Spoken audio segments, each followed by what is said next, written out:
എല്ലാവർക്കും പുതിയൊരു ടോപ്പിക്കിലേക്ക് സ്വാഗതം. കഴിവതും ഞാൻ ഡെയിലി വീഡിയോ ഇടാൻ ശ്രമിക്കാറുണ്ട്, പക്ഷെ നടക്കാറില്ല.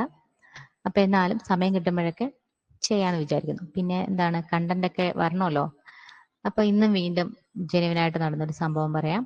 അപ്പോൾ നമ്മൾ എപ്പോഴും വിചാരിക്കാറുണ്ടല്ലേ, സമൂഹത്തിൽ കുറേയധികം പേര് നല്ല കുറച്ച് ക്യാരക്ടേഴ്സ് ഉള്ളവരായിരിക്കും. അവർ മറ്റുള്ളവരെ ദ്രോഹിക്കണമെന്നോ ഇന്റൻഷ്യലി അങ്ങനെ വിചാരിക്കുകയൊന്നുമില്ല. സ്വന്തം കാര്യം നോക്കുന്നു, അവർ പോകുന്നു. അല്ലാതെ ഒരാൾക്ക് എന്തെങ്കിലും ഒരു പാര വെക്കണം എന്ന് കരുതുന്ന മനുഷ്യർ, എനിക്ക് തോന്നുന്നു 100 എടുത്താൽ 80 പേരും അങ്ങനെ ആയിരിക്കില്ല. മറ്റുള്ളവരെ ദ്രോഹിക്കണം എന്ന് ചിന്തിക്കുന്ന എത്ര പേരുണ്ട്? ജെനുവിനായിട്ട് നിങ്ങൾ ഇത് കേൾക്കുന്ന ഓരോരുത്തർ നോക്കിക്കേ, ഞാൻ മറ്റുള്ളവർക്ക് ഒരു പാര വെക്കണം എന്ന് വിചാരിക്കുന്നുണ്ടോ? ഉണ്ടാവില്ല എന്നാണ് എനിക്ക് തോന്നുന്നത്. എങ്കിലും സമൂഹത്തിൽ ഒരു 20% ആൾക്കാരുണ്ട്, എന്തെങ്കിലുമൊക്കെ ചുമ്മാ ഈഗോ ആയിരിക്കും. വെറുതെ അവനിട്ടൊരു പണി കൊടുക്കണം, അല്ല അവക്കിട്ടൊരു പണി കൊടുക്കണം. വെറുതെ റീസൺ ഒന്നും കാണത്തില്ല. ആരെങ്കിലുമൊക്കെ കൂട്ടുപിടിച്ച് ഒരു പാര വെക്കുക, അതൊരു സുഖം. അങ്ങനെയുള്ള കുറച്ച് മനുഷ്യരുണ്ട്. അപ്പൊ അത് എന്തിനാ അങ്ങനെ ചെയ്യുന്നതെന്ന് അവർക്കും അറിയില്ല. പക്ഷെ അത് വരുത്തി വെക്കുന്ന ദോഷങ്ങൾ വളരെ വലുതായിരിക്കും. ചിലപ്പോൾ പല കാര്യങ്ങളും നമ്മൾ തുടങ്ങി വെക്കുന്ന ഇതുപോലെയുള്ള നിസാര പ്രശ്നങ്ങളിൽ നിന്നായിരിക്കും. പക്ഷെ അത് വലിയ വലിയ ഇഷ്യൂ ആയി കഴിയുമ്പോഴായിരിക്കും നമ്മൾ വരുന്നത്. അതിന്റെ ബേസിക് എന്ന് പറയുന്നത് ഏറ്റവും ചെറിയ കാര്യമായിരിക്കും.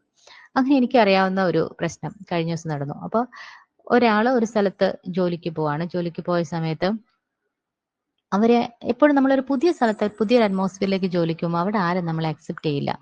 അവിടെ ചെല്ലുന്ന ഒരു സ്ഥലത്തോ അല്ലെങ്കിൽ എപ്പോഴും നമ്മൾ ഒരു സ്ഥലത്ത് നമ്മൾ പുതുതായിട്ട് താമസത്തിന് ചെന്നാല്, നിങ്ങൾക്കൊരു പുതിയ അപ്പോയിന്റ്മെന്റ് ഓർഡർ കിട്ടി നിങ്ങൾ ഒരു സ്ഥലത്ത് ജോലിക്ക് ചെന്നാൽ എവിടെയും നിങ്ങൾ ആദ്യം ചെല്ലുന്ന ടൈമിൽ നമ്മളതിന് ഒരു സർവൈവൽ പീരീഡ് ഉണ്ടായിരിക്കും. നമ്മൾ അതുമായിട്ടൊന്ന് അഡാപ്റ്റ് ചെയ്യാൻ, നമ്മളെ അക്സെപ്റ്റ് ചെയ്യാൻ അവർക്കും അവരെ അക്സെപ്റ്റ് ചെയ്യാൻ നമുക്കും ഒരു ഒരു കുറച്ച് സമയം എടുക്കും അല്ലേ? ആ സമയത്താണ് ഈ പറഞ്ഞ ആ ഒരു ഡ്യൂറേഷനിലാണ് നമ്മൾ ഈ പാരകളൊക്കെ കേൾക്കേണ്ടി വരുന്നത്. അവിടെ ഒരു 3-4 മാസം കഴിഞ്ഞാൽ പിന്നെ നമ്മൾ ഒരാളായി. അപ്പോൾ എനിക്ക് തോന്നുന്നു നമ്മൾ ഈ പാര വെക്കാൻ കൂടും. അപ്പൊ പറഞ്ഞ പോലെ ഈ ഒരു ഡ്യൂറേഷനിൽ, ആ സർവൈവൽ പീരീഡിൽ ചിലരതിനെ നന്നായിട്ട് സർവൈവ് ചെയ്യും, ഓവർകം ചെയ്യും. ചിലർ പാവങ്ങളാണെങ്കിൽ അത് അനുഭവിക്കും.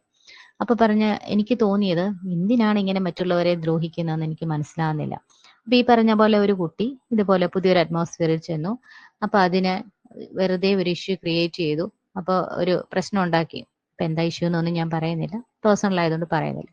അപ്പൊ അതിനെ അത് മാനസികമായി വല്ലാതെ തളർത്തി കഴിഞ്ഞപ്പോ ഈ രണ്ട് സൈഡും കേട്ട എനിക്ക് മനസ്സിലായത്, എന്തുകൊണ്ട് നിങ്ങൾ ആ കുട്ടിക്ക് ശരിക്കും അവർ ആ കുട്ടിയെ കരുതിക്കൂട്ടി പെടുത്താൻ വേണ്ടി ചെയ്ത് ഇഷ്യൂ ക്രിയേറ്റ് ചെയ്തതാണെന്ന് മനസ്സിലാക്കിയപ്പോ ഞാൻ ചോദിച്ചു, എന്തിനാണ് നിങ്ങൾ അങ്ങനെ ചെയ്തതെന്ന് ഇത് ചെയ്ത ആൾക്കാരോട് ചോദിച്ചു. അപ്പൊ അവര് പറഞ്ഞ മറുപടി എന്നെ ഞെട്ടിച്ചു.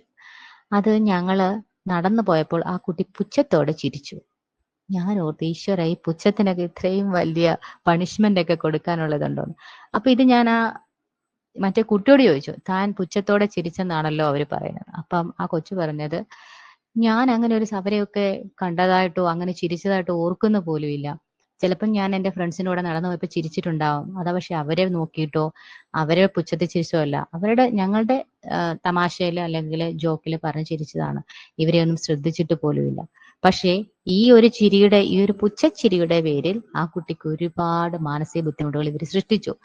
അപ്പൊ ശരിക്കും പറഞ്ഞ നമ്മളെ ഇങ്ങനെ മറ്റുള്ളവരെ കരുതിക്കൂട്ടി ദ്രോഹിക്കുമ്പോൾ നമ്മൾ ഓർക്കണം, ശരിക്കും നമ്മൾ എന്തിനാണ് അത് ചെയ്യുന്നത്? ഇതുപോലെ ബേസിക് ആയ ആക്ച്വലി ഈ ഒരു പുച്ഛത്തിന്റെ പേരിൽ ആ കുട്ടിക്ക് വലിയ മാനസിക ബുദ്ധിമുട്ട് നേരിട്ടോ, അത് സൂയിസൈഡ് ചെയ്യോ, മറ്റു പ്രശ്നങ്ങളിലേക്കൊക്കെ വൈകാരികമായ തലങ്ങളിലേക്ക് അത് പോയിരുന്നെങ്കിൽ ഈ പറഞ്ഞ ഈ ബേസിക് അങ്ങ് മാറും. ഈ ഒരു പുച്ഛത്തിന്റെ പേരിലാണ് ഇത്രയും വലിയ ഇഷ്യൂ ക്രിയേറ്റ് ചെയ്യുന്നൊന്നും അവിടെ ആർക്കും അറിയില്ല. ചിലപ്പോ ഈ പറയുന്ന ഈ കുട്ടിയുടെ പേരിലായിരിക്കും അവർ മൊത്തം കുറ്റവും അത് കരുതിക്കൂട്ടി പാര വെക്കുകയാണെന്ന് അത് പലർക്കും അനുഭവിച്ചവർക്കേ അറിയുള്ളൂ.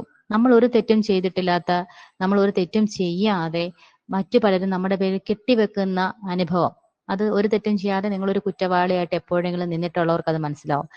എന്നെ കരുതിക്കൂട്ടി ഇവർ പെടുത്തിയതാണല്ലോ, പക്ഷെ തെളിയിക്കാൻ എൻ്റെ കയ്യിൽ ഒരു മാർഗവും ഇല്ല, തെളിവുകളെല്ലാം എനിക്കെതിരാണ്. അങ്ങനെ നിങ്ങളിൽ എത്ര പേര് നിന്നിട്ടുണ്ട്? അങ്ങനെ നിൽക്കുന്ന അവസരങ്ങളിലാണ് നമുക്ക് പറയാൻ നിസ്സഹായ അവസ്ഥയിൽ നിൽക്കാന്ന് പറയാം. പക്ഷെ നമ്മളെ മനസ്സിലാക്കാൻ 1-2 പേരൊക്കെ കാണും. പക്ഷെ ഈ കരുതിക്കൂട്ടി ചെയ്യുന്നവരുടെ പിന്നിൽ ഒരുപാട് പേര് കാണും. കാരണം ഓൾറെഡി ഇവരെപ്പോഴും പ്ലാൻഡ് ആണ്. നിങ്ങളെ പെടുത്തണമെന്നും നിങ്ങൾക്കൊരു ട്രാപ്പ് ഒരുക്കണമെന്നും ഇവർ ഓൾറെഡി പ്ലാൻഡ് ആണ്. ആ സമയത്ത് നിങ്ങൾക്ക് നിസ്സഹായരായി നിൽക്കാനേ പറ്റുള്ളൂ. അപ്പൊ പലരും ചോദിക്കും, എന്തെങ്കിലും ഒരു ഇഷ്യൂ വരുമ്പോൾ ഇപ്പൊ എല്ലാരും ചോദിക്കുന്ന കാര്യമാണ്, നിങ്ങൾക്ക് വീഡിയോ എടുക്കാൻ മേലായിരുന്നോ, അല്ലെങ്കിൽ നിങ്ങൾക്ക് അത് റെക്കോർഡ് ചെയ്യാൻ മേലായിരുന്നോ? ഞാൻ ഓർക്കട്ടെ, നമ്മളിപ്പോ ഒരു സമൂഹത്തിൽ കൂടി നടന്നു പോവാണ്. ഇപ്പൊ ഒരാൾ നമ്മുടെ നേരെ വന്നൊരു വഴക്കുണ്ടാക്കാൻ പോവാണെന്നോ, ഒരാൾ നിങ്ങളെ അറ്റാക്ക് ചെയ്യാൻ വരുവാണെന്നോ ഓർത്ത് മൊബൈൽ എടുത്ത് നിങ്ങൾ റെക്കോർഡിങ്സ് ഒക്കെ റെഡിയാക്കി വെച്ചേക്കുവാണോ? എനിക്ക് മനസ്സിലാവുന്നില്ല. പലരും ചോദിക്കാറുണ്ട് എന്താ നിങ്ങൾ ആ ടൈമിൽ റെക്കോർഡ് ചെയ്യാഞ്ഞെന്ന്. എനിക്ക് അതിനോടും അപ്പൊ എല്ലാരും ചോദിച്ചാണ് എന്താ നീ ഇപ്പൊ റെക്കോർഡ് ചെയ്യാഞ്ഞേ? നമ്മൾ അങ്ങനെ കരുതിയാണോ എല്ലാരും നടക്കുന്നത്? എപ്പോഴും എല്ലാരും ഇപ്പം എത്ര വിജിലന്റ് ആണോ? ഒരു നമ്മളോട് അവർ വഴക്കുണ്ടാക്കാൻ വരികയാണെന്ന് പോലും ചിലപ്പം പലർക്കും ഒരു ഐഡിയ ഉണ്ടാവണമെന്നില്ല. ആ സമയത്തെല്ലാം നിങ്ങൾ ഫോൺ എടുത്ത് റെക്കോർഡിങ്സ് ഓൺ ആക്കി ഇതൊക്കെ റെഡി ആയിരിക്കുവാണോ? അപ്പൊ എന്താ ചെയ്യാ? ഇപ്പം എനിക്ക് പറയാനുള്ളത് ഈ പറഞ്ഞ നിസ്സഹായാവസ്ഥയിൽ നിൽക്കുന്നവരോടല്ല, ഈ പണി കൊടുക്കാൻ തയ്യാറായിരിക്കുന്നവരോടാണ്. എനിക്ക് എന്താ പറഞ്ഞാൽ മിച്ചം 20%നോടാണ് എനിക്ക് പറയാനുള്ളത്. നിങ്ങൾ ഇങ്ങനെ മറ്റൊരാൾക്ക് പണി കൊടുത്ത് ട്രാപ്പിലാക്കിയിട്ടുണ്ടെങ്കിൽ തീർച്ചയായിട്ടും എന്താ പറയുന്നത്, കർമ്മ ഇസ് ദ ബൂമറാങ് എന്ന് പറയുന്ന പോലെ ആ ഒരു കർമ്മഫലം നിങ്ങൾ എപ്പോഴാണേലും അനുഭവിക്കും. അപ്പോ അത് എത്ര നിസ്സഹായ അവസ്ഥയിരിക്കുന്നവരെ ഇപ്പൊ ഇതുപോലെ പറഞ്ഞല്ലോ, ഒരു പുച്ഛത്തിന്റെ പേരിൽ അല്ലെങ്കിൽ എനിക്ക് അങ്ങനെ തോന്നി അതുകൊണ്ട് ഞാനൊരു പണി കൊടുത്തു. നിങ്ങളുടെ ആ ചെറിയ തോന്നലുകളിൽ മറ്റുള്ളവരെ നിങ്ങൾ പണി കൊടുക്കാൻ കരുതി കൂടി ട്രാപ്പിലാക്കുമ്പോൾ നിങ്ങൾ കരുതിയിരിക്കുക, ഇതിനുള്ള പണി അല്ലെങ്കിൽ ഇതിനുള്ള മറുപണി കാലം നിങ്ങൾക്ക് കരുതി വെച്ചിട്ടുണ്ടാവും. നമ്മൾ ചെയ്യുന്നതിനുള്ള എല്ലാ ഫലങ്ങളും അനുഭവിക്കാതെ നമ്മൾ ഇവിടുന്ന് കടന്നു പോയില്ല എന്ന് പറയുന്ന പോലെ, നമ്മൾ എന്ത് ചെയ്തിട്ട് നമ്മൾ ഒരു വിത്ത് വിതച്ചാൽ അതിന്റെ ഫലം നമുക്ക് കിട്ടും അല്ലെ? അതുപോലെ നമ്മൾ എന്ത് കൊടുക്കുന്നോ അതിന്റെ ഒരു ഔട്ട്പുട്ട് നമുക്ക് വന്നിരിക്കും. അത് കിട്ടാതെ നമ്മൾ ഇവിടുന്ന് എങ്ങും പോയില്ല. അപ്പൊ എല്ലാവർക്കും ഒരു നല്ല ദിവസം നേരുന്നു. പിന്നെന്താ, സബ്സ്ക്രൈബ് ചെയ്യുക, ലൈക്ക് ചെയ്യുക. ഓക്കെ.